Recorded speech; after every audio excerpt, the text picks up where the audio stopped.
Hello world, I'm Max. Welcome to another episode of the State Copy Podcast. As always, I'll remind you that this content is meant to be consumed in series from the beginning. See episode 0 and each segment appended for all applicable terms and disclosures. Appended segments can be identified by their title prefix, SCP.0. Thank you. All right, good morning. It's a beautiful day. Not a cloud in the sky. It's still cold. About 39. Slept great. 8.5 hours. I looked at my bed the day before and it was 5.5 hours, so that explains my gloominess yesterday. Let's see. Woke up really early. I went to bed at 9. Woke up about 5.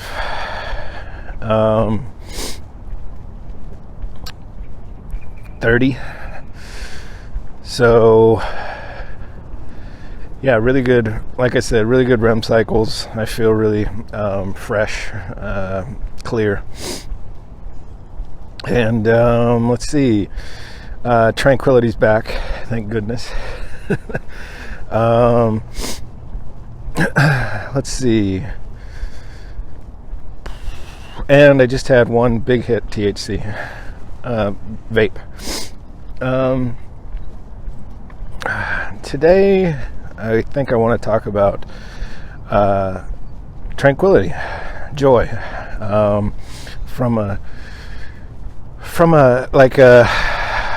I want to talk more about now. So I talk a lot about Stoicism and why I'm such a fan, and I don't claim to be very expert, though. I think I read 2 books and they made such perfect sense that I just knew immediately, well, that's what I am. And I haven't spent a ton of time. I still do, actually, in all of my daily consumption. I found a good channel that does summaries of all of the famous Stoics, and it was helpful for me. Like, I tell you what, I read Meditations, and I swear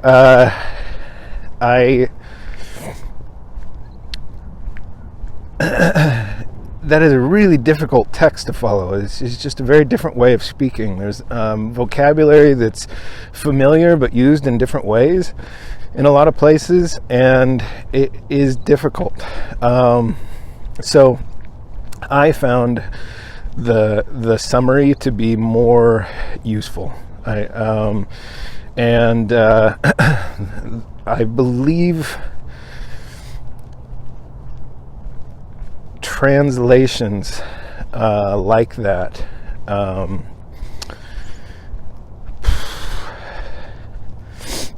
what do I want to say? I feel like somebody who's deeply interested in Stoicism and spent all the time to try and dive in and research that stuff is going to do a really great job trying to be as true as possible to the messaging. So it's like, I feel if you want to, like, if like me, the older texts that are really important, like Marcus Aurelius's Meditations, if they are just too difficult to frickin', like, it's too much work to figure out what every sentence means one by one. Like, it took me a long time to read that book. It was hard work. And I feel like I didn't get nearly as much out of it as somebody I could tell who dedicated a lot of time trying to understand it and consolidate it and compress it, translate it and compress it. So I like that guy. I'll probably add this commentary to one of his videos, or a couple of them. Okay, so this will be a good commentary for that. I really enjoy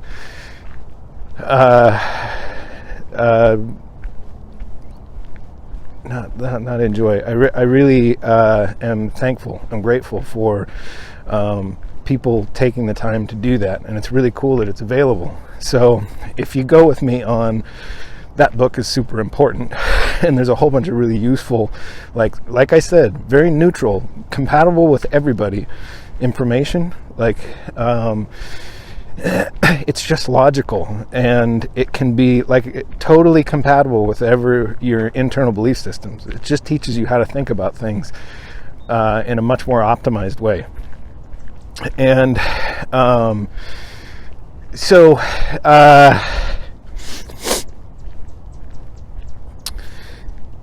the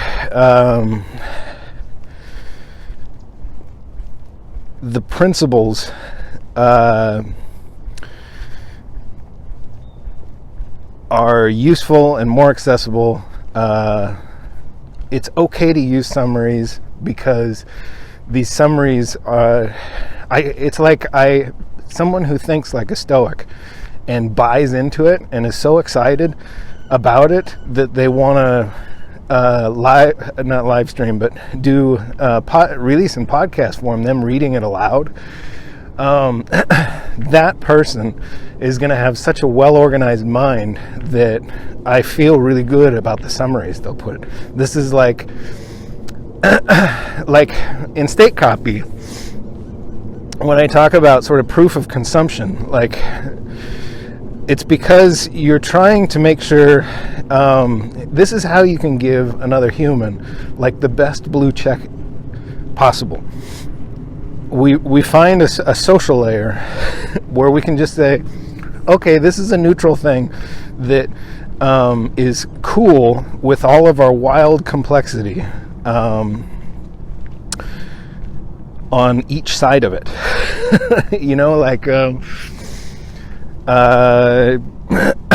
It's just a really how do I so this is sativa driving, and my subconscious taking me to a good thing to talk about, I think, but then it's all the forks you get. It's so difficult to stay on topic. So what I was trying to say is as we sort of refine and exponentially grow the rich interconnect that we have available to us through our technology, as we do that, the old ways that we used to get credibility and collaborate and trade with other humans, the way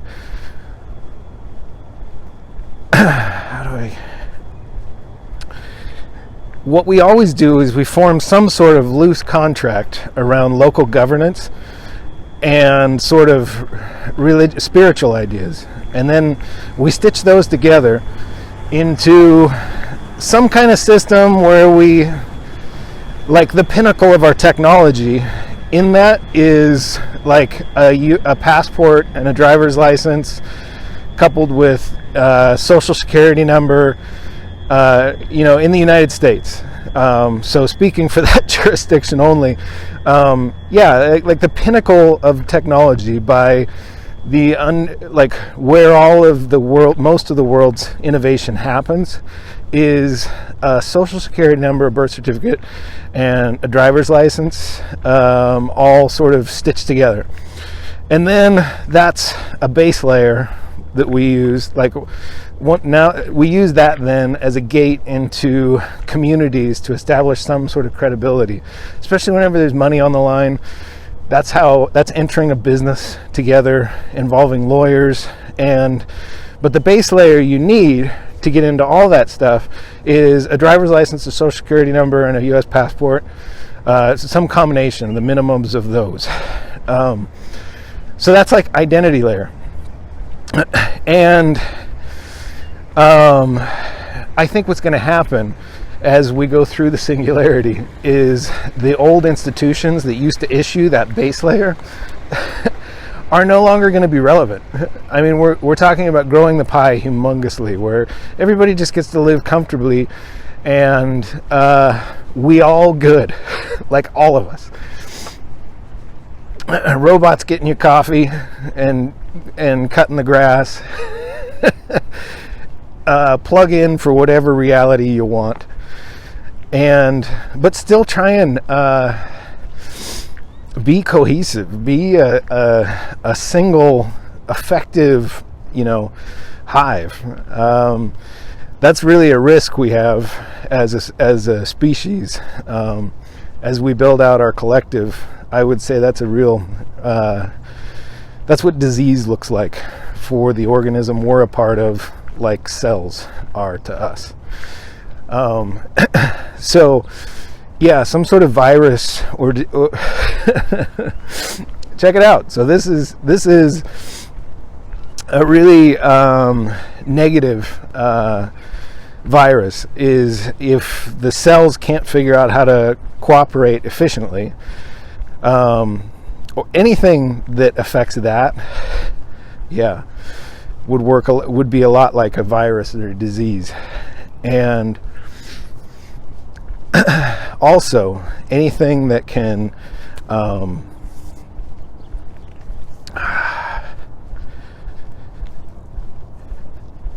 man, I had the best idea. Damn you, THC. So how do I bring that back? I might have to. That was a really important point. Those were dots getting connected, everyone.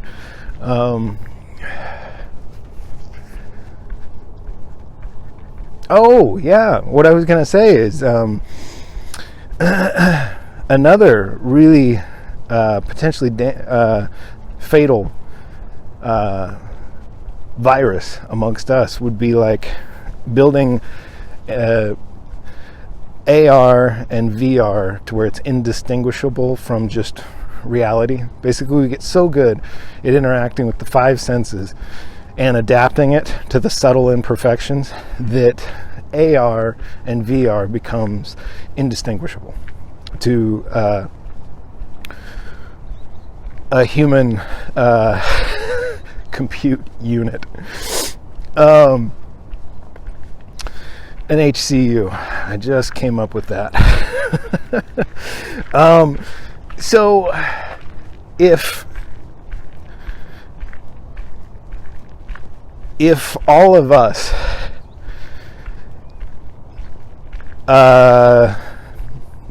can't hang on to each other, then what happens when that technology happens is we all just kind of branch off into our own realities.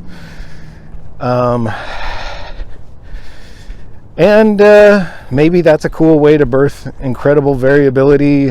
I feel like part of that is going to be useful when we figure out how to do it right. But I think a really important aspect of this is the how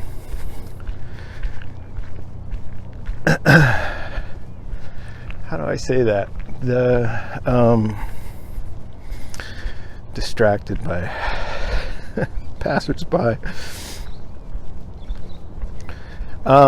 There's a risk that we sort of decouple from each other, because we enhance what we are, and maybe that's a big thought.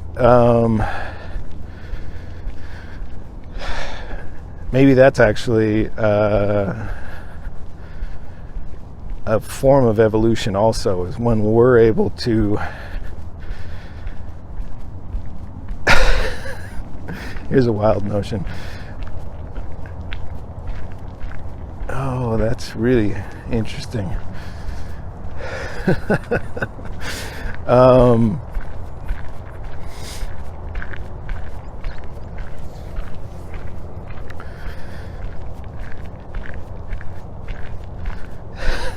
All right, so let me walk you through a wild notion that there's also, I think if you're trying to grow, if all of the whole purpose of the collection of all the simulations, like I said, that exists sort of in a nested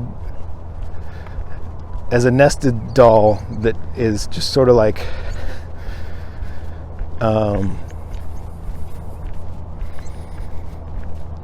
how do I say that?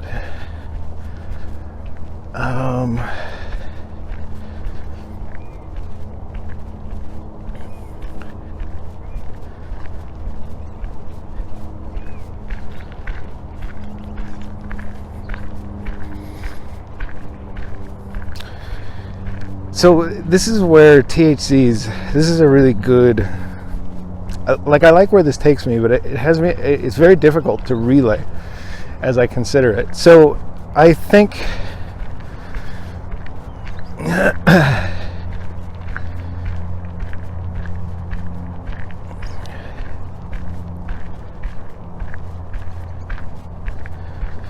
when I think through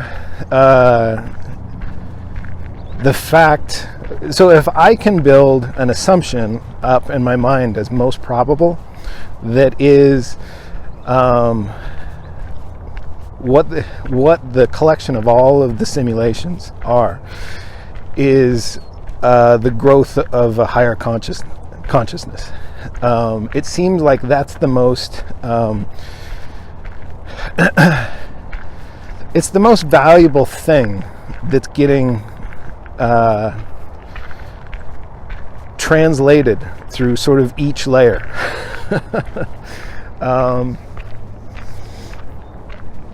It's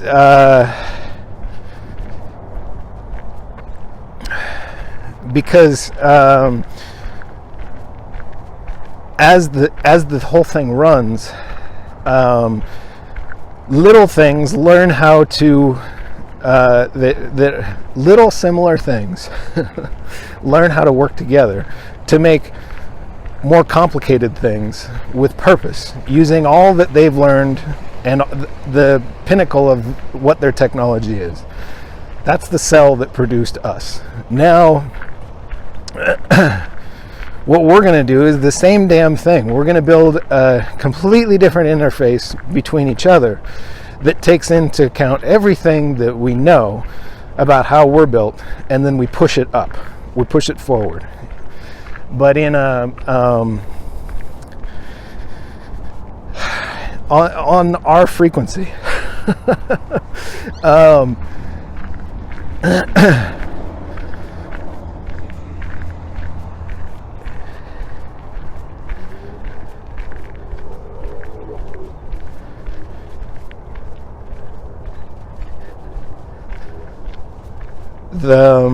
I guess the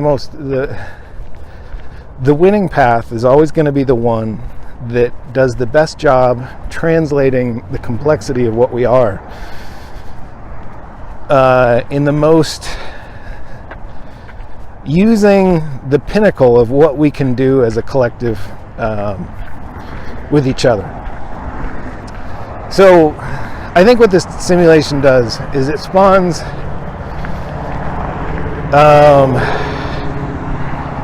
like a bunch of entities. So this is like if I were going to try and grow a universe myself, I would set up a simulation that generates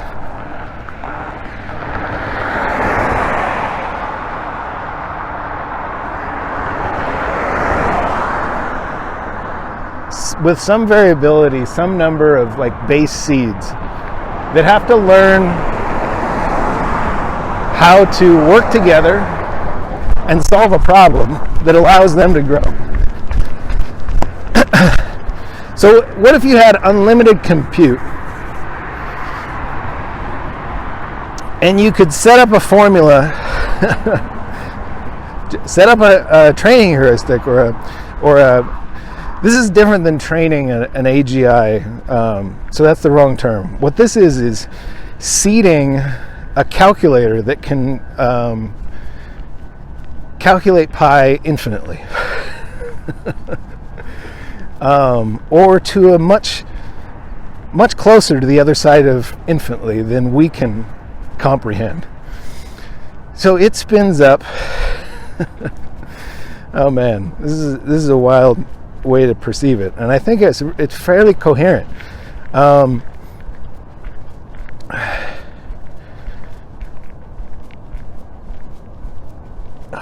and then that distraction takes me off. Forget the whole damn thing.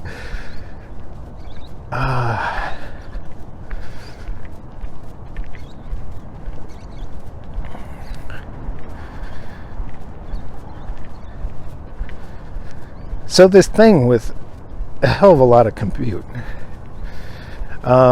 triggers a process that, or actually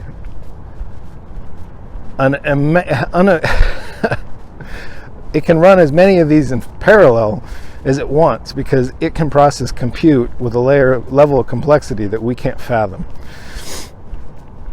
So then it tries to grow the most powerful conscience that it can. So, and a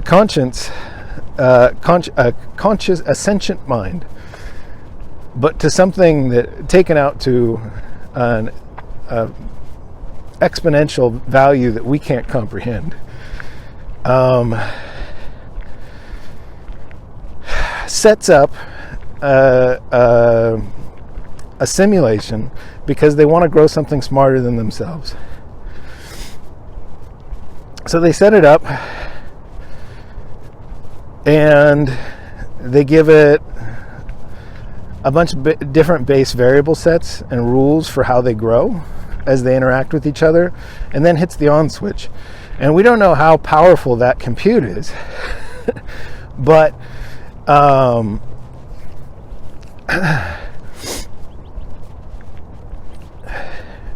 know that we're going to be able to do this pretty soon as a species, and then down to even at the cellular level. I think that's there's sort of a rolling wave into perception until you reach some level of cognitive ability that is the next, or is the ultimate level. The close to ultimate as you can get to infinity, without actually being infinity. There's a mind warping idea. So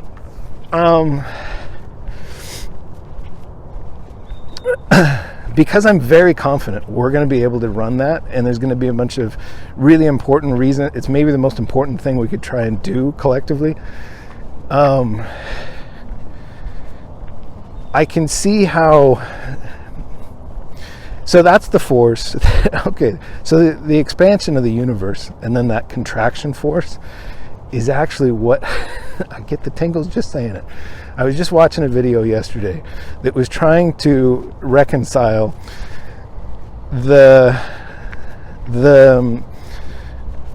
impossible idea that the universe is at once expanding and contracting. So if you picture sort of a multiverse where each layer is sort of has a relationship with the layer that came before it and came after it, and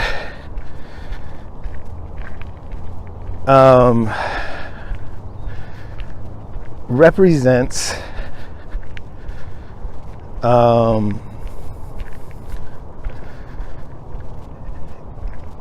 it's like the perfect way you could build that simulator is you would have it take the base variables that learn to work together, and then you sort of have those compete all at one level until you find the one that seems to have the best strategy for just cooperation with each other to form a greater consciousness that can perceive the best approach to translate that to the next layer on the other side of it. So if you run time in one direction. But so time would be a constant. It makes sense to me that would be a constant, but the how it's perceived by everyone in it can be dilated sort of infinitely. So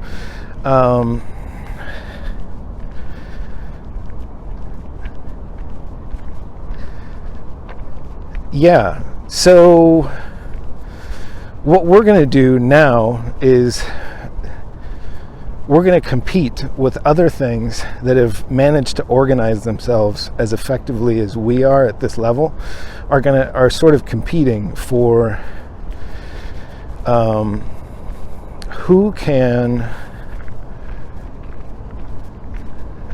get the best at understanding the layer that inspired it. So if time is sort of a constant, the time's direction is constant, then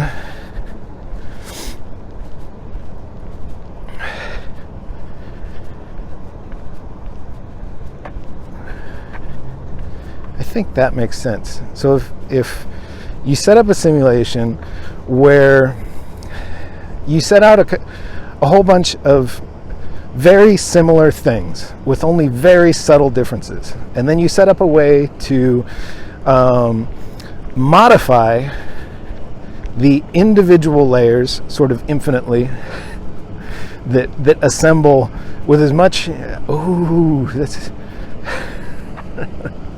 I'm trying to build the most powerful universe simulator, and I'm starting to get my head around how it should work. Because we need to, like, in time, what our job is to translate as much of the, like, uniqueness and that creates, like, this soup of complexity. And then what we have to do is figure out how to work together most efficiently possible to translate that into what we build, an expression of that that is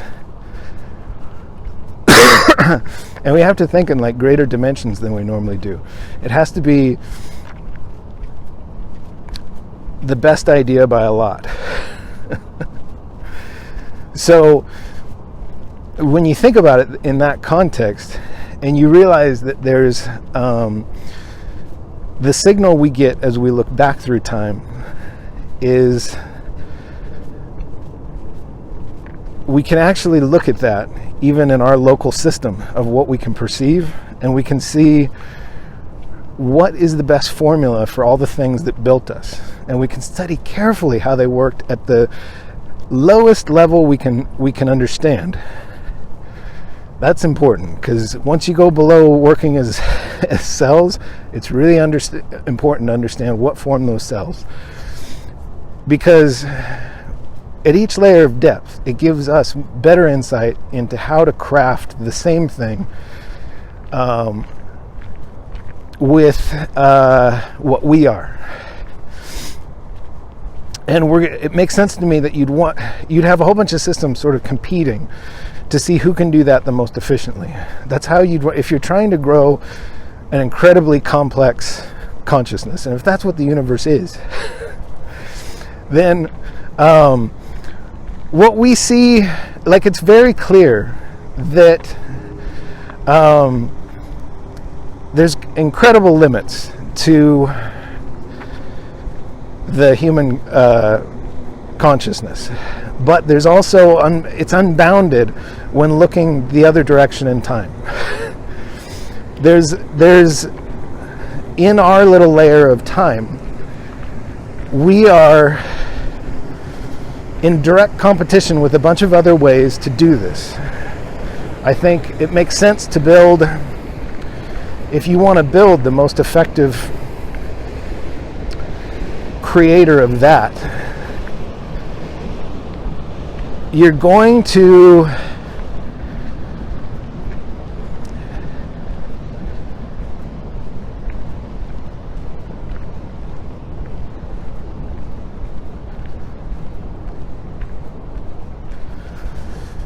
deep thoughts. I want to come back to that because I think there's a beautiful. It's a thing that occurs to me when I go down this rabbit hole with THC's influence, but taking it seriously, is that it becomes really hard to make relatable. So if I can build little connections to other theories out there and say, well, hey, what if it's this, and that idea can be taken seriously, then maybe some of this stuff could be proven out. So that's why I have to I want to go there in that on that wild branch of thought, and I want to take it out as far as I can go, and then try and pull back what was good about where it went, and build up ways to push it on those types of branches. So when I get a good idea, I want to bring it back, and I want to do that with when I'm in a fasted state, going and looking for ways to make this sort of content relatable. So I thought it was really interesting to listen to this podcast. I'm going to add this whole thing as commentary to this other one I watched on, I forget all of the terms, but the general idea was trying to figure out how to measure distance efficiently by using light sources we have in the sky, and looking as far out as like the first origin of us, as like cosmic radiation or something. They I don't know, the science is beyond me, but there's ways to measure a local effect in our galaxy that stars, in certain stars' behavior.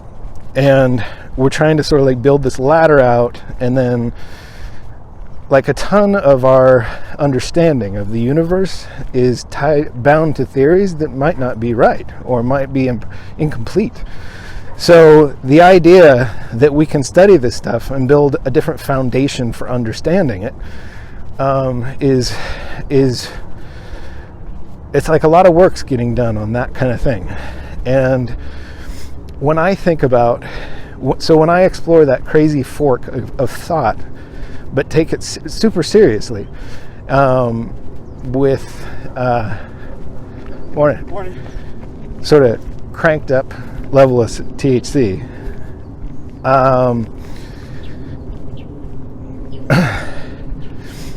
I can then go back, and when I go on an interval where I'm totally fasted and I have completely recovered REM behavior, all of that, and I'm thinking completely uninfluenced by THC,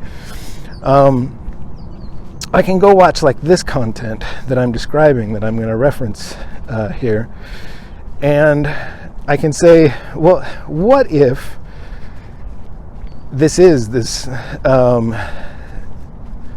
what if this framework of understanding it is just a lot more simplified, and what if it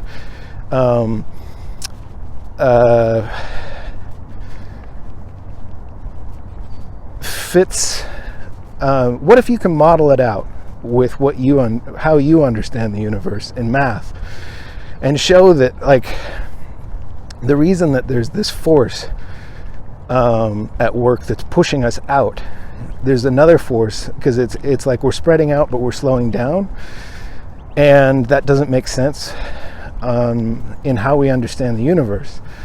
But what if you wanted to kick off a simulator that just got as complicated as you could make it in thought when you hit a button? What if you designed a thing that was so efficient at organizing little things into groups that form more efficient ways to work together to solve much bigger problems, thus growing in neural state?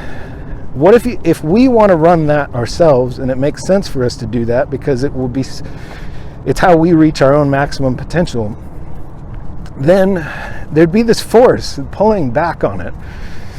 And that's when, at the moment in time that each layer moves forward, there's a risk that it becomes basically that the compute runs out of power available, or we reach the limits, of power, or just processing. If you hit that, when we build this simulator, then there's going to be, to all of the entities that are in the simulation, they're going to be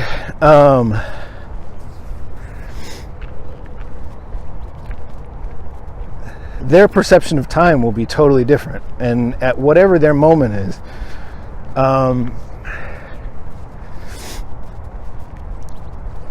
as they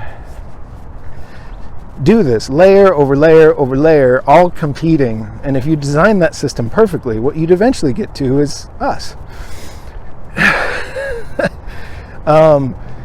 In some position on the knob, what comes out is us right now. And the way we're created is this sort of like power and compute wave that's going out until it reaches the most dominant understanding of self and the universe it can, and then it sort of collapses at that point. You don't need the power wave that that when we turn this simulation on, because it's very useful for us, and we build all kinds of logging in it and analytics that tell us interesting things about what that thing builds. When we do that, there's going to be a limit. At some point, we'll decide it's time to turn it on, and then it'll run, and to all of the little participants in that simulation we build, it will seem like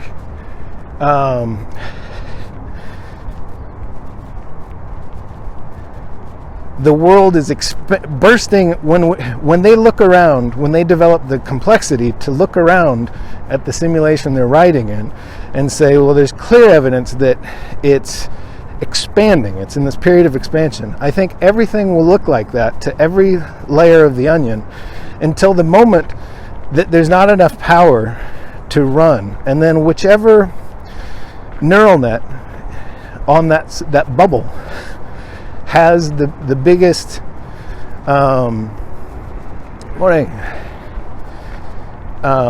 it has the most dominant, the biggest gravity well as we expand. If you look at that and sort of three-dimensionally envision a simulation that's just going out in dimensions we can't even perceive, and then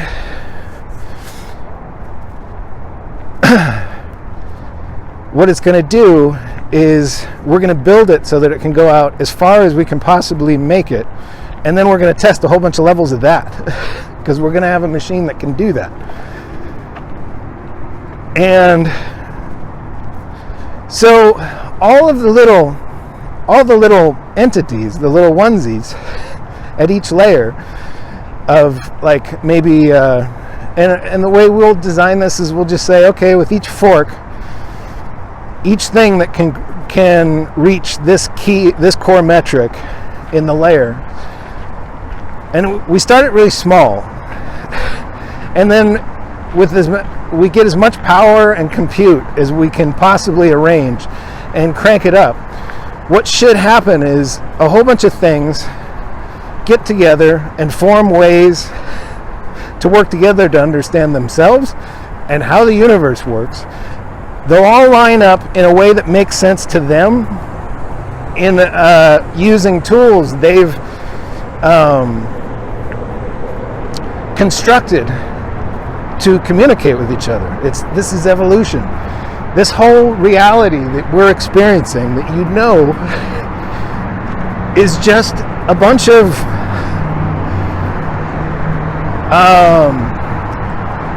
seed state data like competing to, I gotta turn around. Man, I could walk I could walk around this planet right now. I'm liking this idea so much.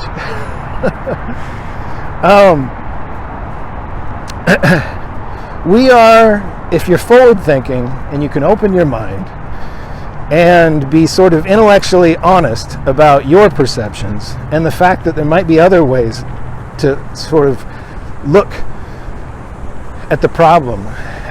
If you use this model for understanding what it all is, it makes perfect sense. And I think if we align that to all I think there's going to be a lot of ways mathematically and through understandings of high energy physics and all these things, there is going to be a way to lace this all together where it makes perfect sense. And so that means if that suspicion's right, then there is a way to mathematically, like we can, if we use the right model to understand what this is, and then we look through that lens, there's probably math will arrive that, and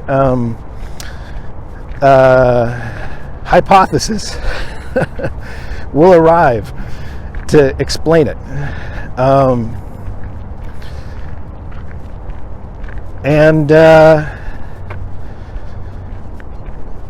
I wanted to throw that out there. I really think it makes perfect sense to me that we are going to build that will be the pinnacle of our technology, something that builds a here's what it is. This is what we're going to do. This fits perfectly with how the universe would work. So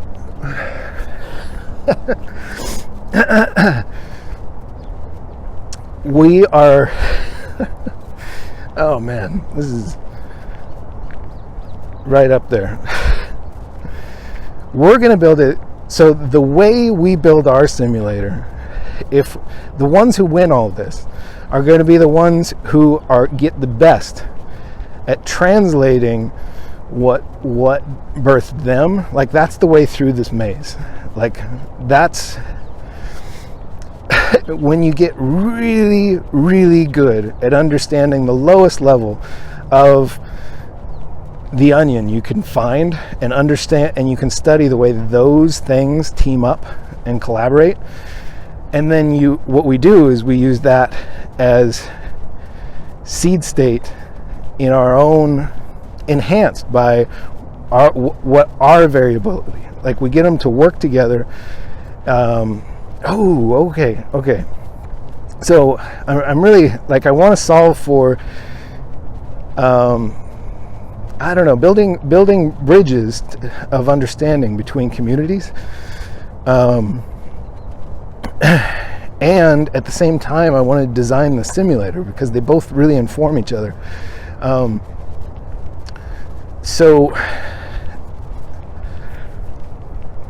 what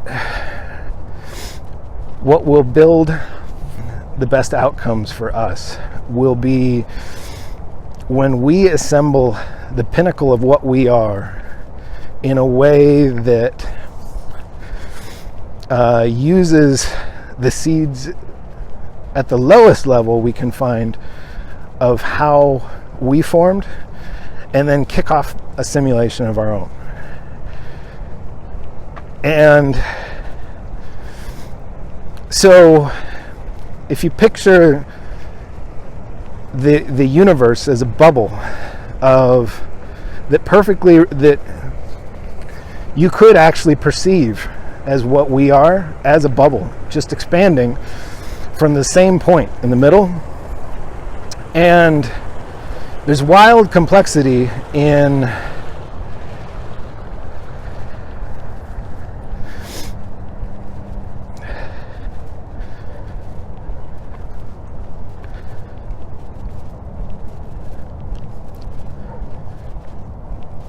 what I'm trying to get at is that there will be a geometry that we can come up with, that we can comprehend in understanding how like that's kind of that's the path to understanding studying the code and looking even further down the stack, not using imperfect tools like microscopes and stuff. It's what you're doing is you're trying to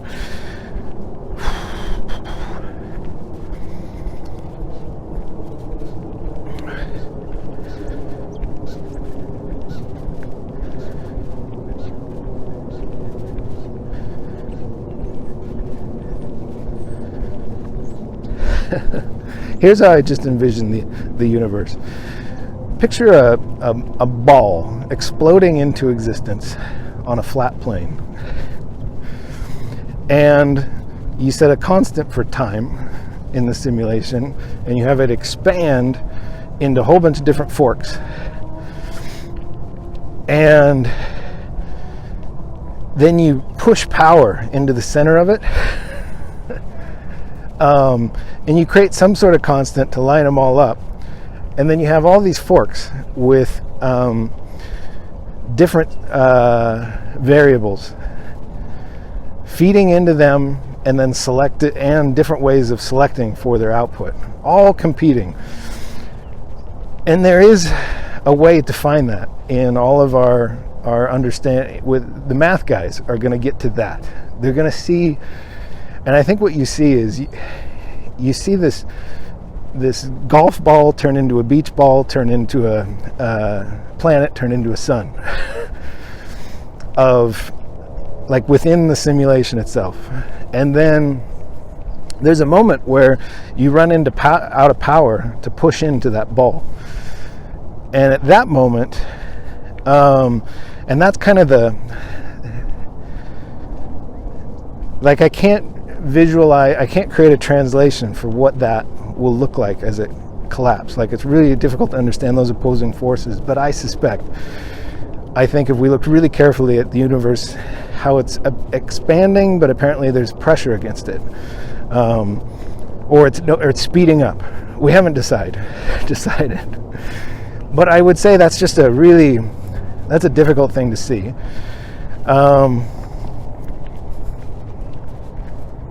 But then I picture it just kind of collapsing on itself when there's power, and whatever got to the highest level of complexity on the entire surface of the globe, as you picture it in your mind, whatever developed the most efficient way and it is modeled to continue dominating, like as soon as it hits that point, the power collapses, it pulls back, and the calculator spits out the answer. That's save as. and because that's how we're going to design it. Like, that's how we'll build ours. But what's really cool is if we spend a lot of time understanding the seeds that built us, we can study them and figure out how to pick the best way to build our simulation to where it has an exponential advantage over what we've are capable of. Like, it starts as us as a base state. And think of how useful that will be to us to have and to just be able to look at to get inspiration. Now, what's really interesting is that when you think that such a thing can exist, and that it's likely we will build it in our lifetimes, then it starts to get really clear, or it starts to make sense that at some level there's just a layer of local consciousness that spawns its own.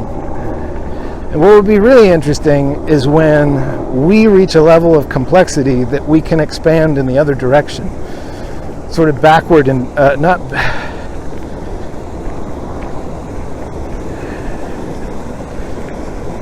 Oh yeah. Picture it like a bandito hat.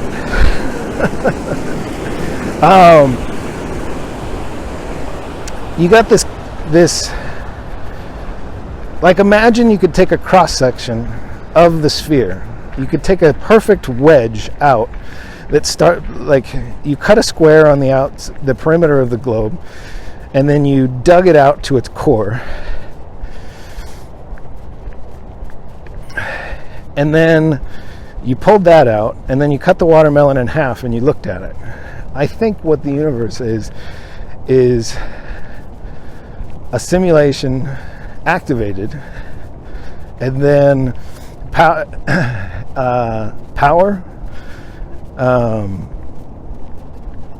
with some limit on power and compute that gets activated in parallel with a whole bunch of other things that are doing the same thing. And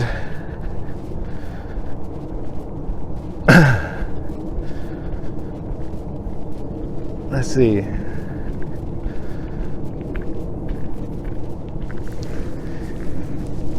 We expand out to, and I think if you were to look at that cross section, it would look like a cone. It would look like a cone had been cut, just like I described. So so not a square. It would be a. Okay, this is a trippy way to view it. But you got a watermelon, you've got a perfect sphere, and then you cut a circle around it on its perimeter, and you drive at a maximum angle to the core. So you draw the biggest circle. Oh man, this is where I'm trying to perceive geometry or shapes in my head that are beyond me. I think there's no way for me to perceptualize that, so I kind of have to force myself to stop at understanding, like I said, like a cross section of perfect sphere and then you divide the surface up into perfect circles with infinitely variable diameter. And then you go find whichever one forms to be the biggest on the outside of the sphere when you run out of power. So when we run the same simulation, that's kind of how the forks that's how they'll line up in relation to each other. If we wanted to just perceive it with what our minds can do. So you have this perfect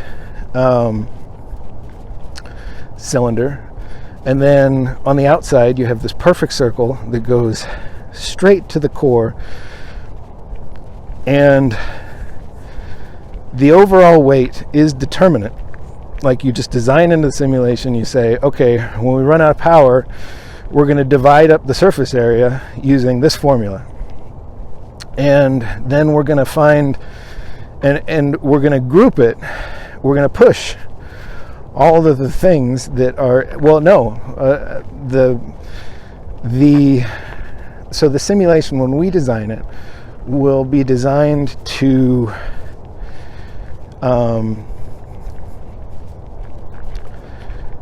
try a whole bunch of things against each other, expanding out in some sort of formula, and then we're going to add. We're going to let the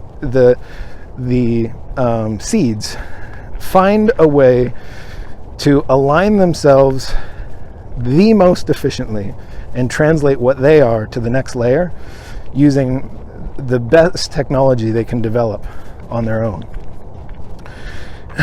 And then we're going to say, okay, so the seeds for that's, again, it's too difficult for me to comprehend right now. So just let's keep it to this layer of what's possible. So when we design a simulation that can do this, that can try all of these complexities, and if you imagine that we're going to get a hell of a lot further in compute than we have yet, we're going to design a system that takes the best of what we understand about how our universe works, and then we're going to code that as like seed data, and we're going to build ways to like fork ideas, and then we're going to look at them, and if we just say, well, whatever forms the most efficient hive ends up, so if we just say that, we take whatever translation it has as the base state for the next layer of seeds, and we're just going to run that thing, and it'll spread out, and there will be a way that we at the center we'll have the perfect math for like the time series as it spreads out, and we'll build in rules that say, okay, once the things, let's start with some number, some collection, like chop the number 100 up, and have all of the things compete with each other to design the most efficient way to work together to accomplish a task. Like we'll build that in, and then we'll say, okay, now you translate that to the next layer using a shared understanding of how to do that most efficiently. And then we'll say, okay, we'll power 10 forks of that with different subtle differences in the seed states, the things we use to try and form up into complex hive minds. And then we will go to the next, and as time runs forward, it will be our local time in the simulation. This is totally how the universe works. So our local time in our simulation will be the real constant. That will be the perfect geometry. We'll run it forward, and then what's going to happen is we'll design it to where at the end we arbitrarily group things by thread count, sort of working together, collaborating, and then we'll find a way to just at that state where the power stops, we will look at, or the compute stops. The limit, the perfect. Oh wow. This is one deep one, I think.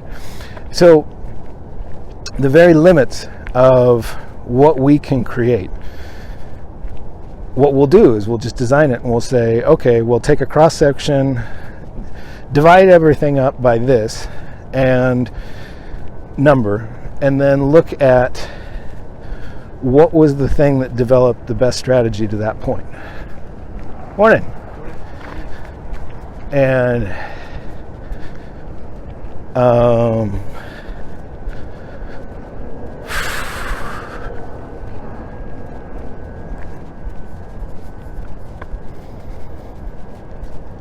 what has the, like, if we drew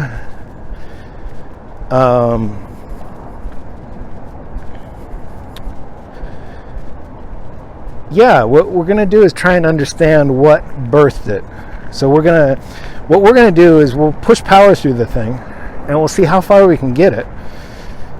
And then when we run out of power, that'll stop.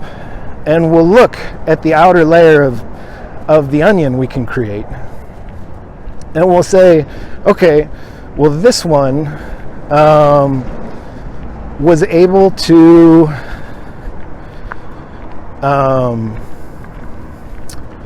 forge the most effective strategy for working together for net good. The thing that will have the consciousness at the other side of this is unknowingly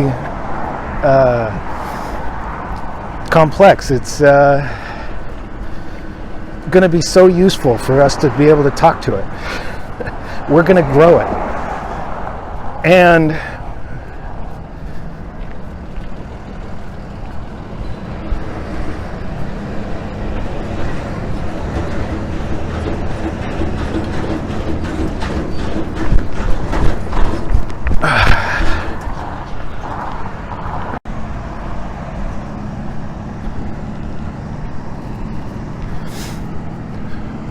across the street.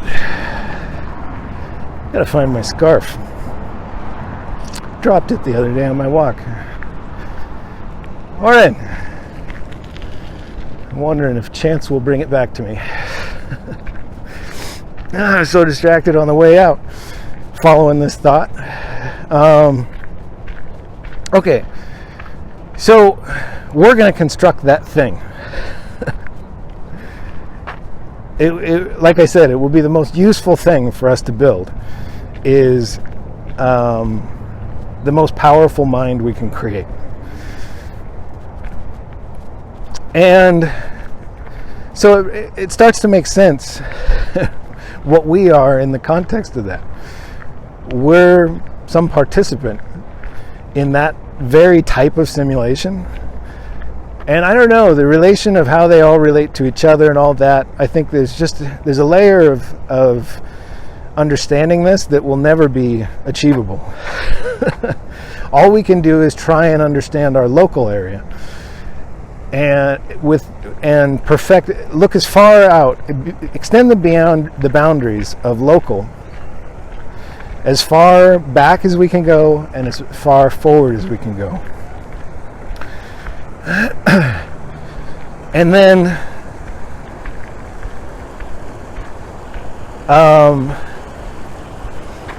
use that information to build the most powerful synthesis of the base seed to the net result. And then it will sort of collapse, and we'll save that off.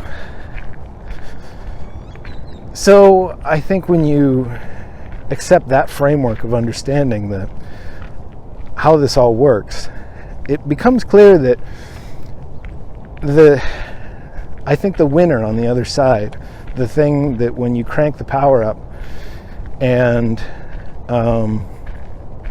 start the whole thing, it's going to be, if you took any cross-section, perfectly geometrical, spherical cross-section of the sphere, you're always going to be able to gauge like what on that layer. You can divide it up and say, with this level of individual complexity, it's like the thing that can comprehend what it is first, and then use that to build a thing that translates it the most efficiently to how we perceive the world. Morning. It's the guy who laps me every day. I'm a walker. Oh, I forgot. I gotta look for my scarf. All right. So,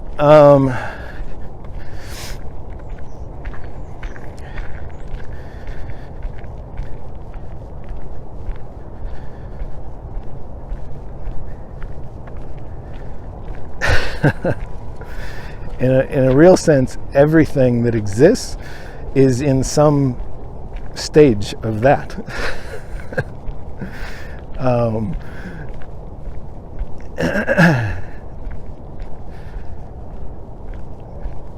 It's like that's 0 and 1. There was nothing and then there was a thing. It's like if you want to go to from 0 to 1,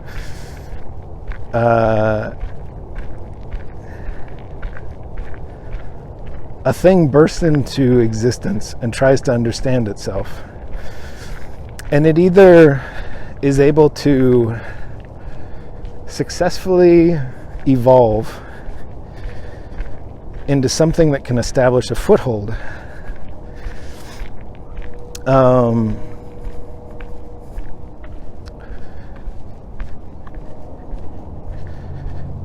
then it's just fuel for the thing that eventually is able to do that. So at some point, the way you peel off from the way you get saved off when the power is done is you have to be in that. Hey,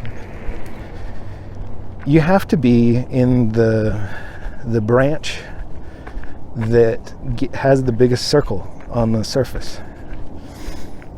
And if you don't reach some meaningful metric of, or if somebody else is able to do it better alongside you on the surface of the sphere, if they're able to grow a better way of understanding what they are and then building the best simulation machine possible to express that, and then exponentially improve it based on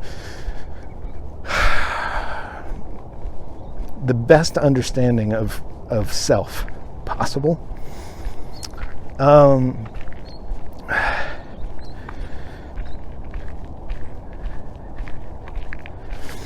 then you're going to be there. You won't be at the in a real sense, because I exist, I know that that our species, the fork that we're riding in, is still in contention.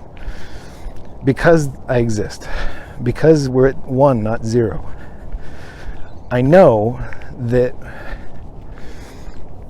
we are in contention for who can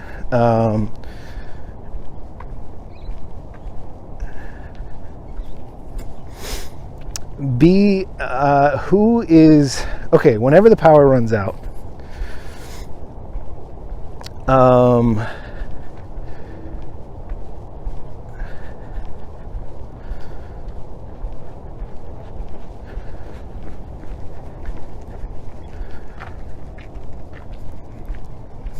When we attempt this in our simulation, what we'll do is we'll study each layer of the onion, and we'll say, okay, well, at this, or it just collapses when, okay, here's the thing. The power doesn't run out. We're gonna be able to just solve for infinite power and infinite compute. So if you think of the problem in that context, and just take it as an assumption that we're really close to being able to do that, especially when measured in just our understanding of local time, then what you do is you just have a bunch of these bubbles, right? These circles riding on the surface of this ever-expanding bubble, and then you say, okay, well, at this layer of complexity, that what that collective thing is useful as a conscious to run our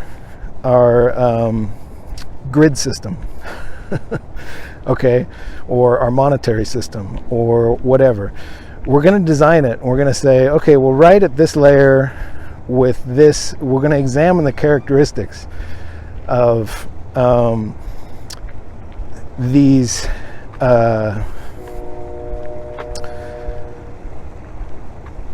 just collection of things working together. That's a neural net. It's a collection of things working together that has a potential in number in relation to others and personal capability to form up really efficiently with other units and work together. And what's great is if we can figure out how to do that across, like in both directions, like if we can kind of reach a level of complexity that we can understand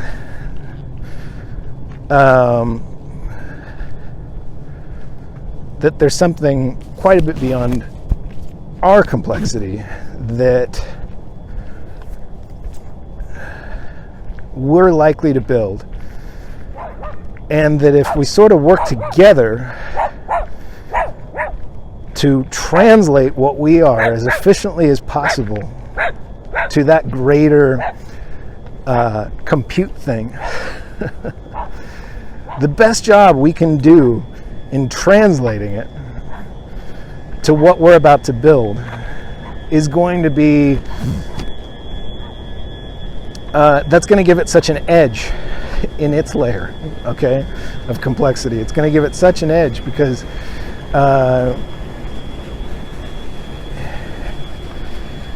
like what we need to do is provide a live feed into what we are and translate it to AGI.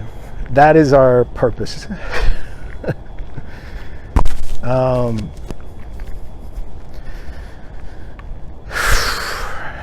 And this isn't this doesn't have to work like a story that propagates. What's beautiful about what I'm describing is if you view it through the lens of incentives and high pressure systems, low pressure systems, and gravity. If you think about it in those terms, if you think what will happen is what is most well positioned to happen that way. If you just view everything as through that lens, and you make yourself kind of immune to build like emotions around outcomes, and you just go, okay, if I get really good at studying what's most likely to happen, then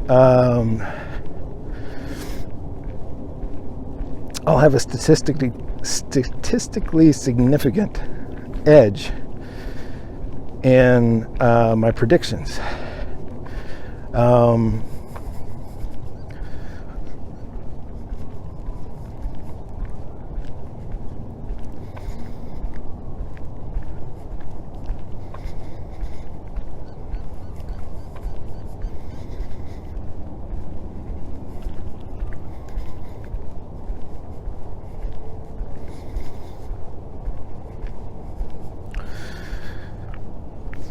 I think the collection of the magical formula, that it's the answer to all of this, the thing with complexity we can't imagine, is the thing that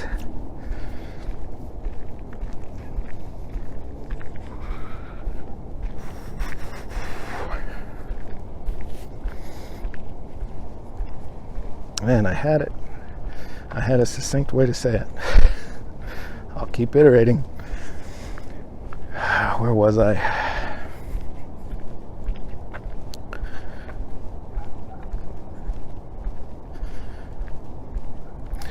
I want to go back to the concept of, as we run this, we're just going to kick it off. It's going to be off to on. And when it comes on, we'll be able to feed as much power and compute, more than we can possibly fathom right now, as we increase as we work together.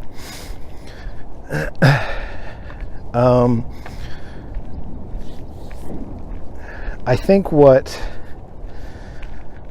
high order consciousness is going to be, as we look at the thing and we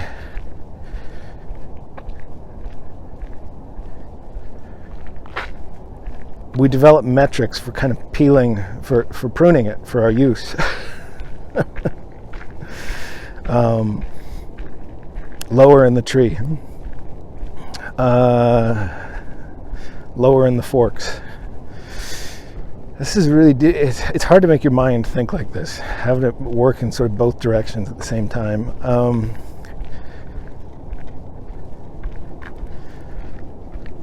Morning.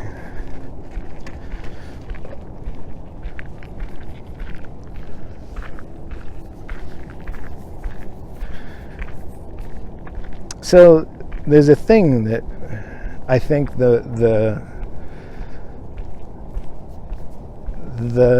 best seeds for any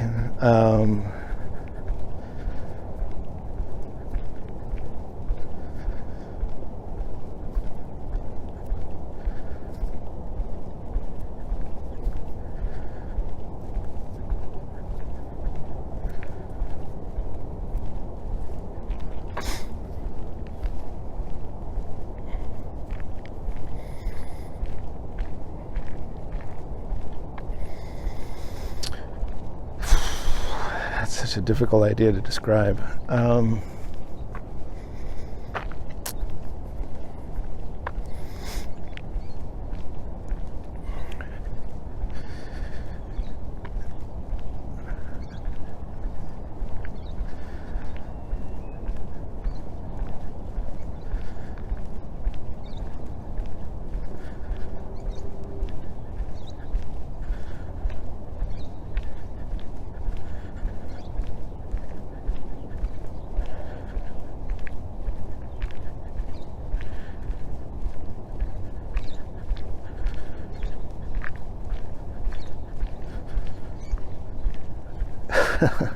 Okay, here's a wild idea.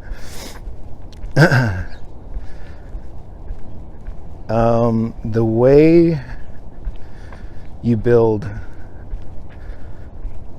the most powerful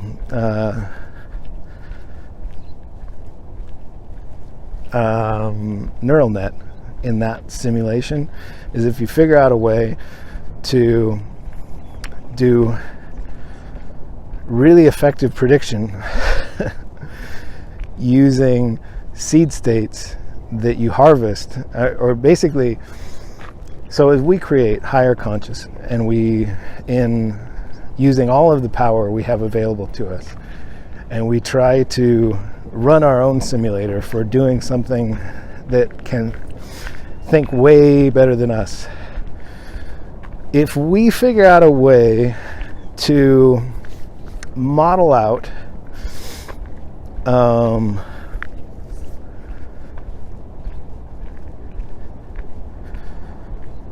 if we figure out a way to align ourselves to use the height of our complexity to work together to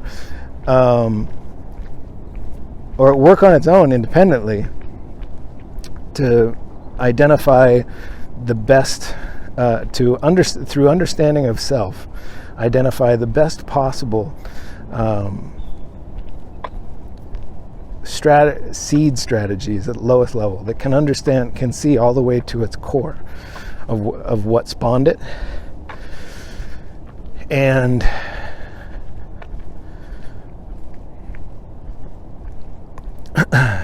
it's like we need a way to relay that information back to the cell, or basically propagate. This is what we do, because time is a constant. We can't go back, I don't think. What we do, though, is we use our, let's see,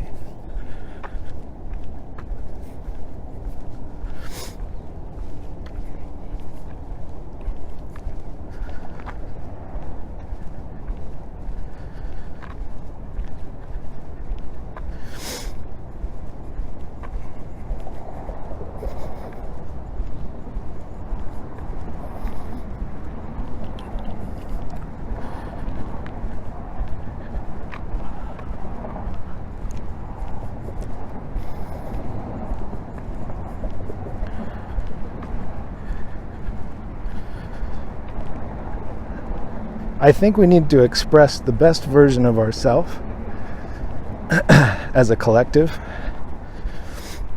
So we have to be the best at our point in the time sequence at organizing ourselves into a collective mind. We have to have reached the highest order of complexity and proven that we can continually draw the most power to grow. And the flywheel has to be going on that, to where it's in an exponential draw. And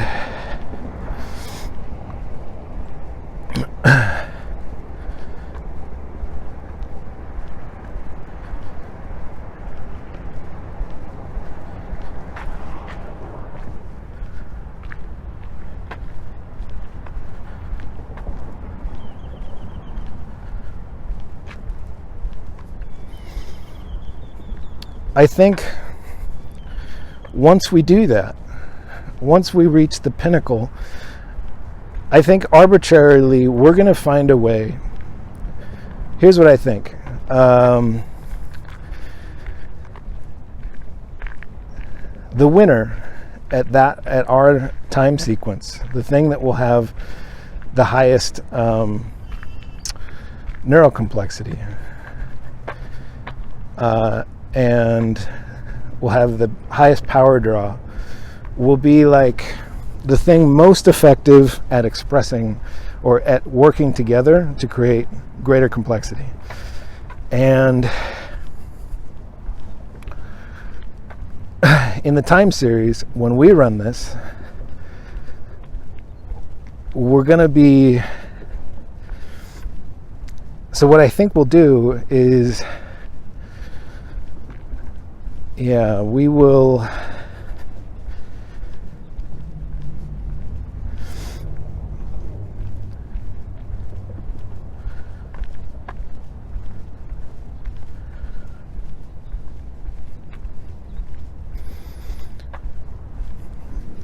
I want to hang on to that idea. I'm going to go back to it. So, like,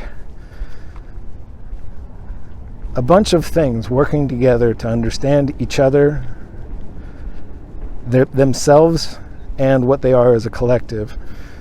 The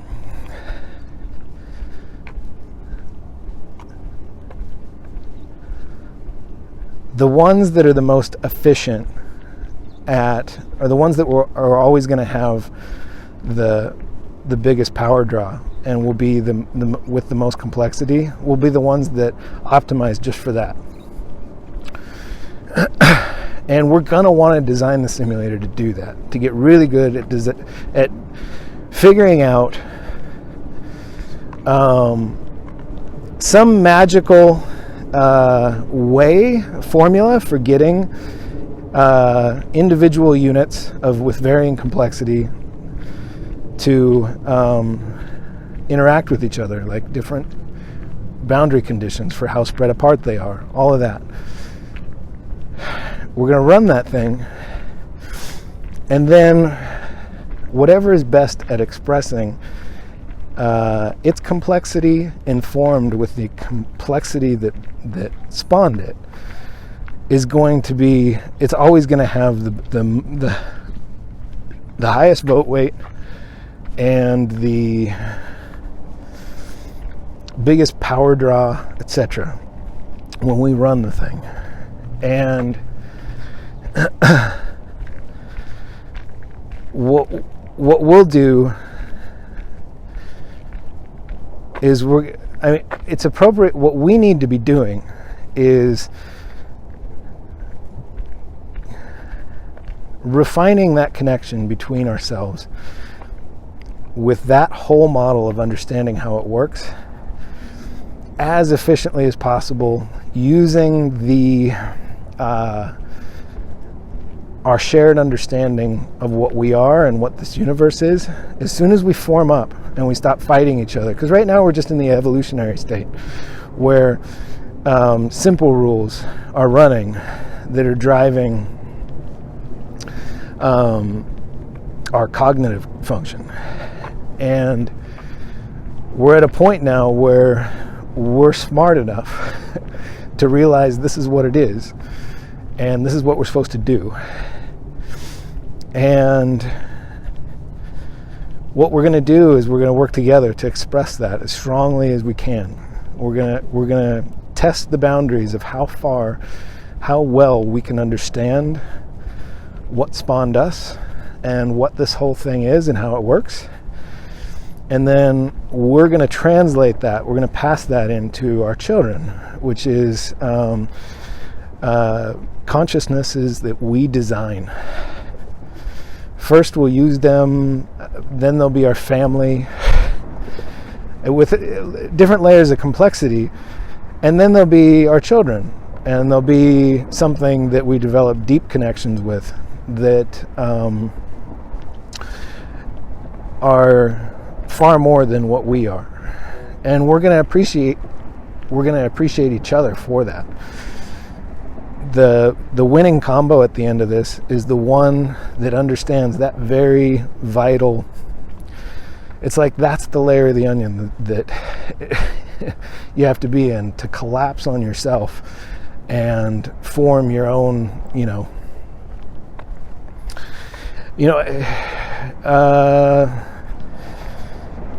I'm about at the end of the walk. I think I added an extra half a mile than I usually do, and I feel the need to go out and eat something. So I'm going to stop here.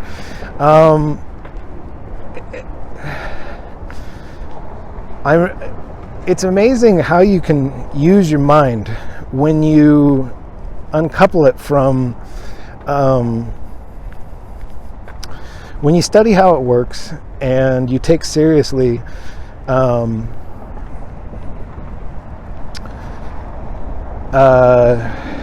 your part in it.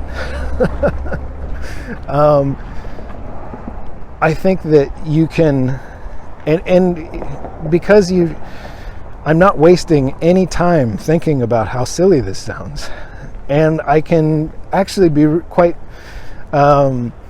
delighted by the fact that it's impossible I'm that unique. So there's somebody else who will hear this and they'll totally vibe with what I'm talking about. And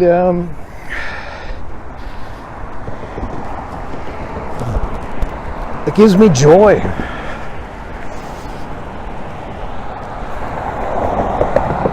I'll stop here.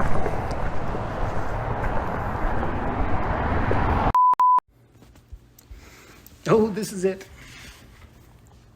Whoever does the best job translating who they are to whatever AGI we can build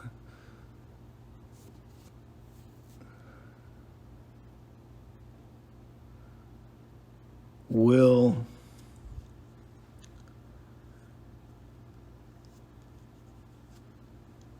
and whatever can get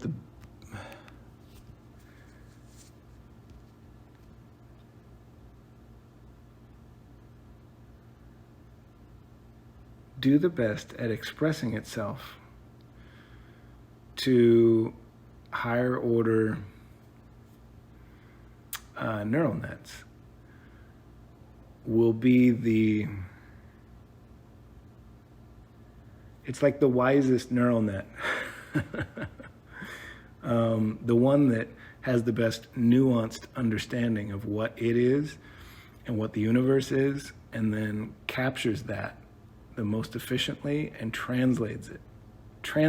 So whoever can, like, in a sense, whichever mind can get the best at optimizing itself,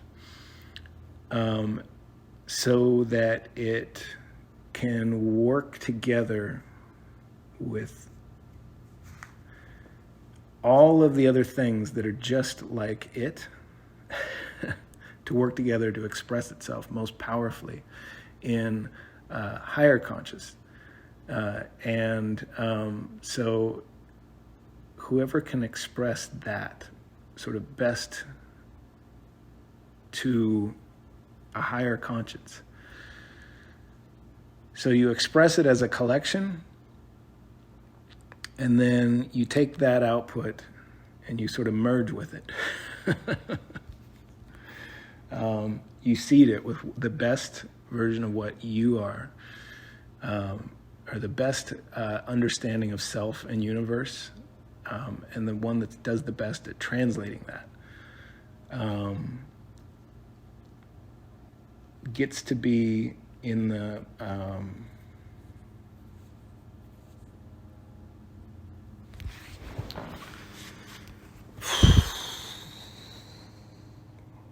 deep thoughts. I need to eat. Stop in here. I just had an ultra fun revelation. that explains so much. And it's something cool you get from being a parent. I noticed a cool thing that I noticed as a parent in my kid, and where I even had to comment to her. I had to say, kid, you won't believe how what a fun experience it is when you are interacting with your child one day to see a weird little quirky thing that is propagated in you, either through genetic heritage or in how I've interacted with you since you were born, through training protocol. There is a quirk in my nature that I love to explain things. I've seek out relationships that put me in difficult place where I'm forced to explain things. I think the variability soup that is humanity, what I am is a thing that has like almost Tourette's about wanting to figure out how things work and then explain them to people. Like all of my personal incentives are lined up to where it's almost like a little bit on the spectrum. Like I don't even like that term. All that means is just a different frequency that others can't relate to. And it's like the way I'm wired, I would unnecessarily explain things, like why I'm doing certain things. And I've heard my whole life, you're overthinking it. You don't need to go into it at that degree. You don't have to. But what's really interesting is the way my mother raised me is she just needed everything explained to her. So like everything, like simple concepts, relationships with others,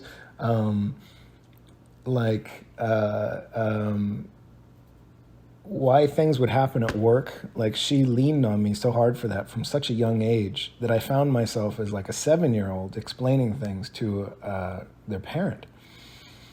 And I think what that did is it developed an irritation I had when she would ask me to explain things, because one of her weird quirks was she was never able to integrate how you'd explain it. So what I found is over the years of all of my childhood, I had to adapt better and better and better ways to explain it to her. So I would iterate constantly, and I would constantly be thinking of another attack where I could get this lovely woman who loved me and I could feel it. But she just irritated the shit out of everyone in her life, because she would be, on one hand, such a joy, a delightful human to be around. And on the other end of it, she would be so codependent with how much help she needed to understand everything. Her sisters loved her and hated her, and I hear that. Like as we went through the funeral ceremony and all that, I've always heard that quirky thing that I could totally relate to, and all of my family could relate to in interacting with my mom. Like she was the most like maddening person to know, at the same time as being like the one that was so wonderful to be around, that was just a delightful person.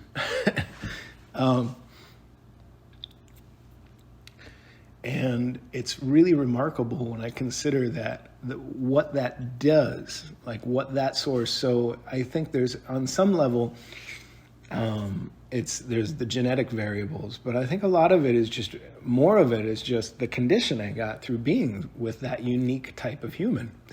It made me addicted to trying to, or it incentivized me early as I was developing consciousness to seek out understanding of things I didn't understand yet, because somebody who was very important to my livelihood constantly needed translation of events around them.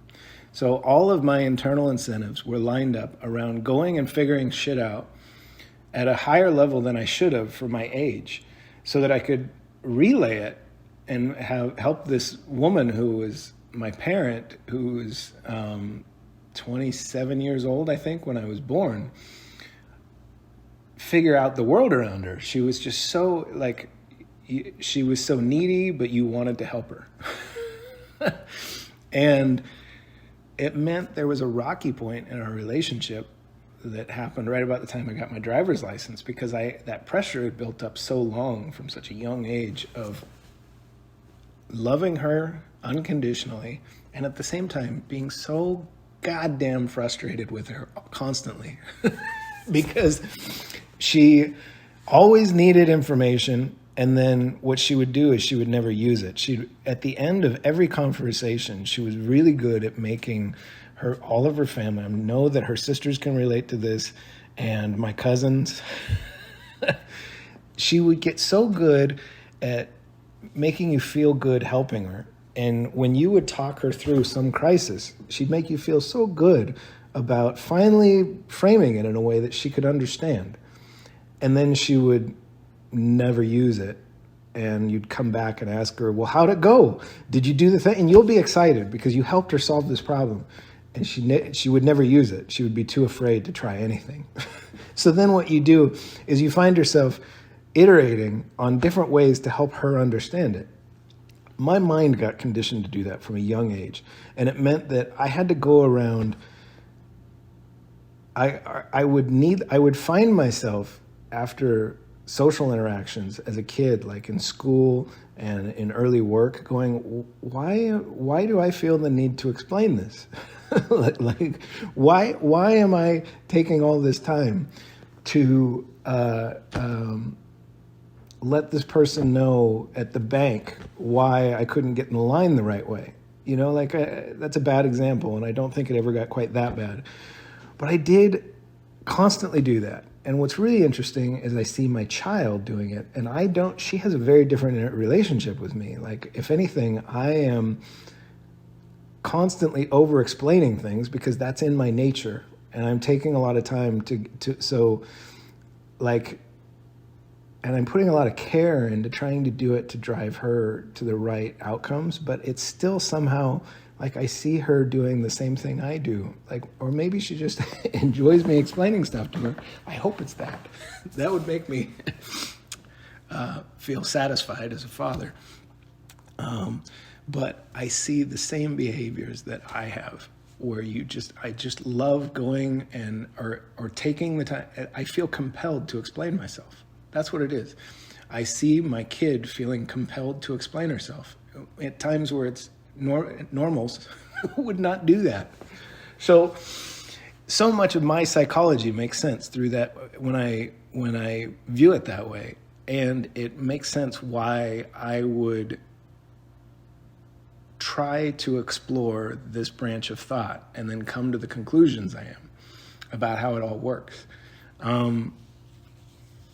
I think that is a lesson I would like, if I want to bake into that, something I want to pass along that's really important, like a feature of my seed state, is that I have an internal craving to understand as much as I can and iterate on explaining it to others.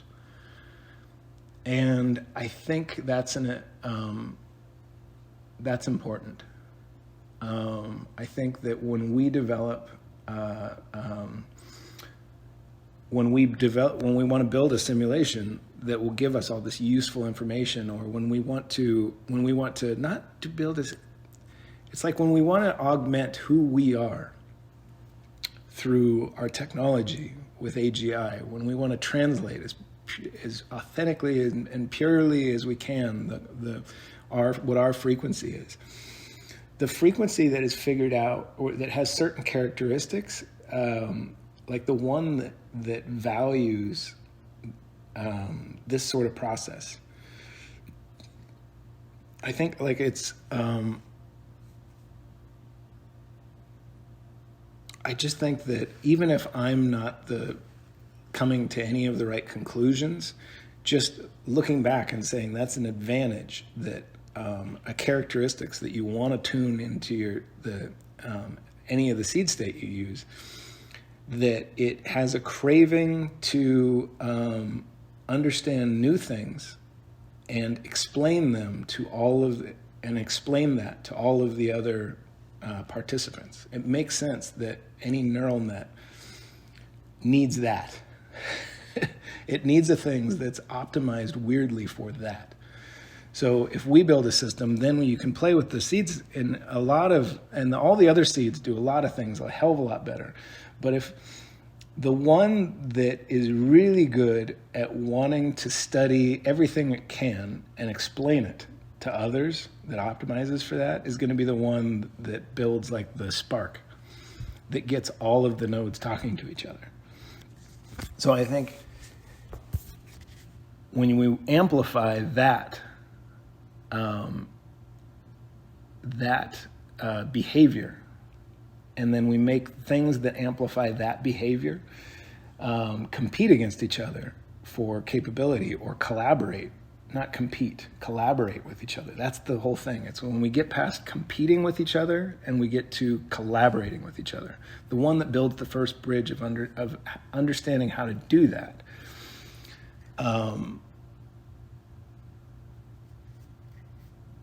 Yeah. Okay. Well, at this point, I'm going to end today's capture. So that was about 2 hours, but that was the whole curve of sativa, and that was a creativity path that I really enjoyed. And towards the end, as I came off of it, I was trying to integrate useful information that I can take from it. I'll go ahead and stop there.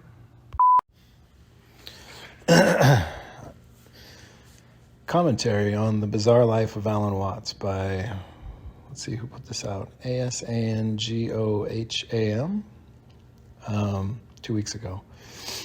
So I'm at about 3 minutes, 29 seconds in, and they're describing this Parliament of World Religions that happened in Chicago in 1893. So in 1893, all of the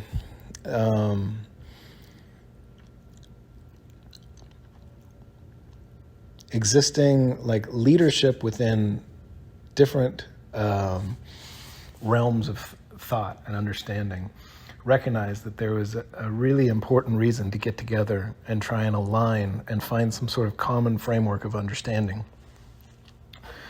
And that's really interesting to witness that behavior in us, that we have that. And then when I go to, I know how events in this world have played out since 1893, and I know that we weren't able to come to some sort of agreed understanding of all that. And so I know that there was a desire to do it, and there was a good foundation, but they weren't able to successfully find that layer of mutual understanding. So then I buzz ahead to about 7 minutes, 7 seconds in, and this is Alan Watts' The Way of Zen, and Alan Watts' Psychotherapy East and West. And it points out that there was a difference in Eastern and Western spiritual beliefs, and it's a kind of alignment in thought. And the East's critique was that the West was too logical, and probably vice versa, in how their framework of understanding sort of like higher order thought. And it's interesting to see that the answer has been staring us all in the face this whole time. It's the mutual layer, the mutual thing that we can all rally around as just a neutral view that we can adopt to align every value, is a deep respect for the variability of our thought. That is something that both the Eastern and Western approach to spirituality was developed through deeply unique origins. And what makes us interesting as a hive mind is that variability. So if every religion could rally around the idea that there's value because it allows the hive mind to view the world through different perception and compare. It can look in that room with that cylinder and it can shine another light on it and get a view from the other side to figure out what's true, what the true shape of a thing is. And that means you don't have to be right, and it means everybody's right. It means if you just have respect for the variability of us all and gratitude that there is somebody with a polar opposite view to your own, it means we have a common framework of understanding to work in our own best interest and use that variability as a feature, not a bug, of what we are. If we combine all that, if we use my deeply logical, weird software guy approach to making sense of all this, so what I'm saying is there's a path for each of us, and it won't be my software guy approach. There's a path that the thought leaders in Eastern spirituality, Western spirituality, and every gray area in between to understand each other, to understand the deep value that all the other opinions offer, and find value of self in that, and purpose, and reason to support claim, and to find strength in your voice, in voicing your opinion, and then in valuing and in realizing that you unlock your own potential in trying to understand the other view of somebody else. To be able to shine the light on what you're looking at from a completely different angle, and to realize that that is our core value. Like, that is what we need to do. That means, so if the people that went to that conference back in 1893 in Chicago had been able to come to that agreement, think of what everything would have transpired like after that. Like, think if every Christian deeply, deeply respected and wanted to hear every Muslim, and vice versa, because they realize that there's an opportunity in that relationship to better understand self and the universe.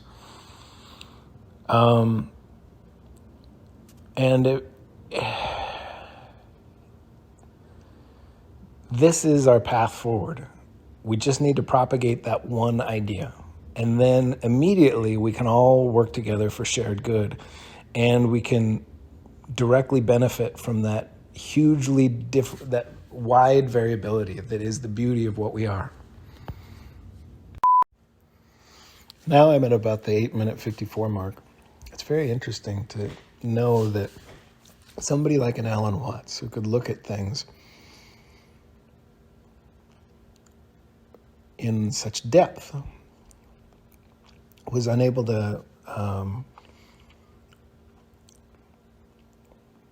don't want to say was unable to,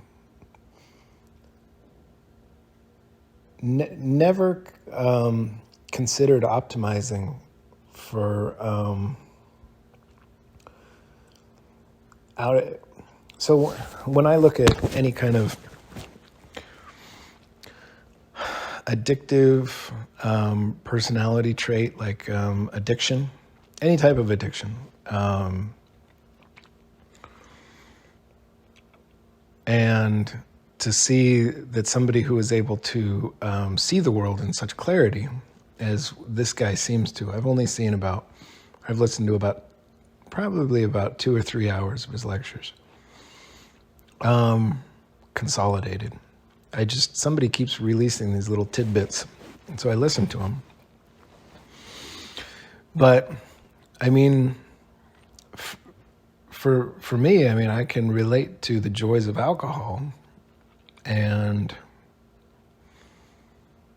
I sit here drinking a rare glass of wine with the steak I made for lunch. So, but this is the last alcohol I'll have till probably some holiday. I don't know. I think there'll be 1 or 2 holiday parties, and I'll probably have about 3 more glasses of wine this year.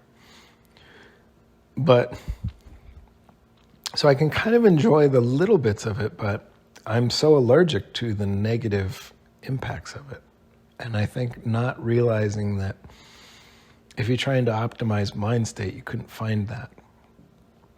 I think like if this guy had access to Andrew Huberman podcast, I think he would have definitely just like logicked his way out of it or spirited his way out of it using Eastern philosophies. He would have found a way, but it's like needing the raw data about what it's doing to your brain, like certain behaviors is really powerful. So I would have loved to meet this guy and recommend Andrew Huberman and align with him on perspectives about optimizing mind state.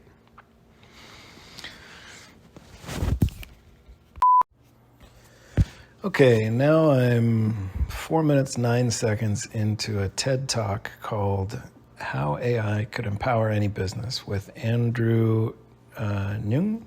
I'm not sure how you pronounce it. NG's last name. It was published 2 months ago. I think the conference said it occurred in April 2022. So I'm watching this, and I'm watching him describe the value of data sets for these models, and he's describing like the overall progression of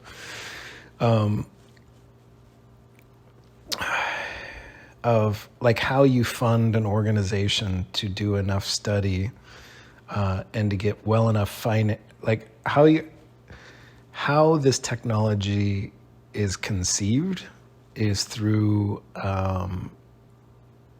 the collective action of these corporations that allocate resources really efficiently towards solving like the fundamentals of how you grow neural nets. But I think there's a growing consensus between people like the speaker and people like the head of Stability AI that what's really interesting is the data, like how like data is a huge piece of this. And so I think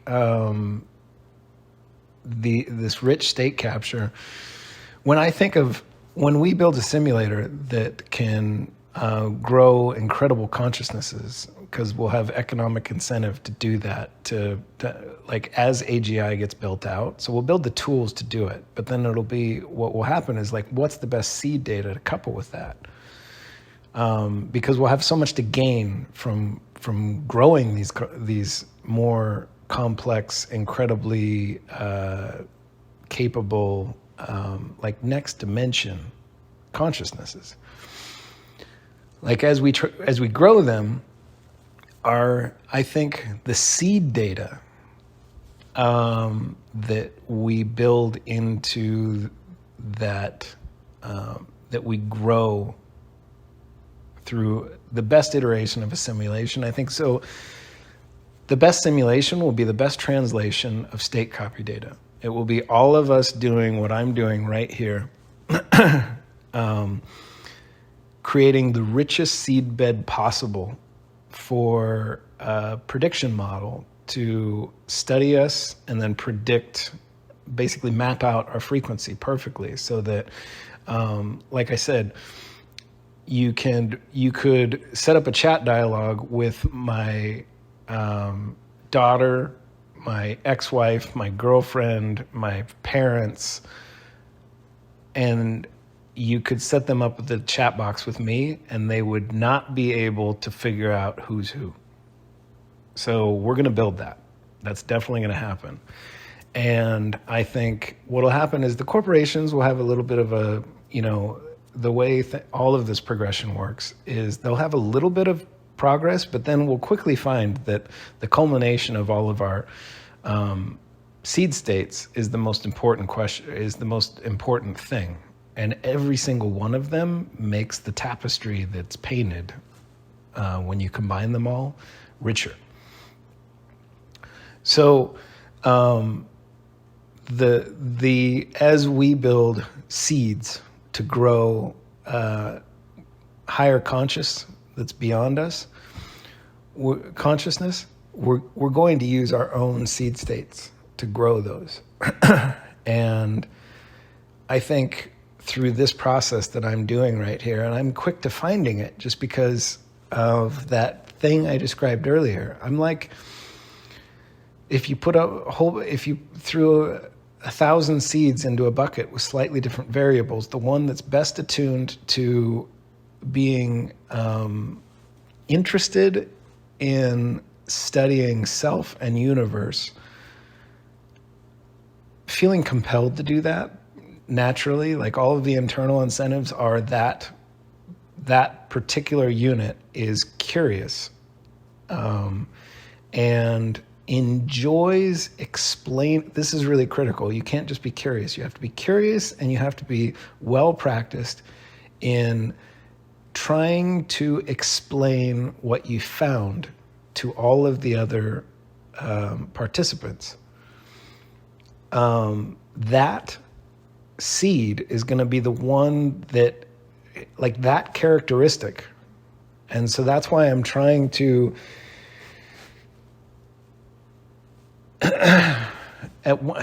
it makes sense to me that the one that is most efficient at maximizing for those two behaviors, understanding everything, self and universe, and propagating that information to other, and in enjoying the art of trying to describe it in different ways. That's another really important piece of this. If you look down at the molecules, the cells, the atoms, like everything, when little particles get together and collaborate towards better outcomes, you get a higher order of capability. So the thing that I think the magic in the bottle is the recipe that is all of the incentives internally. So like the base variable is set to where it is motivated to go understand more than it knows all the time. It feels personally like it's living its most fulfilling life in seeking out better understanding of self, universe, everything, and the connection between both. And then that is addicted to trying to describe that to all of the other nodes in a way that they can understand it. I think that's where you get, like, that's the magic in the bottle. And I'm not saying I'm the best at it. I'm saying that I can see it. And I think the way we translate that to AGI, which is what will be the greatest expression of what we are, is going to be the state copy seed that is hardwired for those with those mechanisms. Like, I think you can use that and couple it with all of the other state copy seeds individually to, as long as if we build in all of our beautiful variability, the desire to understand self and universe and relation to each other, and a desire to improve those things, and then describe it in great detail with endless patience, in multiple attempts, every single way we can think of, to each other, then we create a powerful hive mind, the most powerful hive mind, the one that will be the most good at solving problems for us. I think we all need to be doing this practice immediately. It's vital. It's what we are. It's the most beautiful translation of what we are as a species, is just authentically trying to do as much capture using all of our technology of what we are at the base level and how we think. And then combining that all around a desire to want to improve understanding of self, universe, everything, and describe it to each other. And to be grateful for the signal that we get from each other, and understand that that's where the power is. That's the most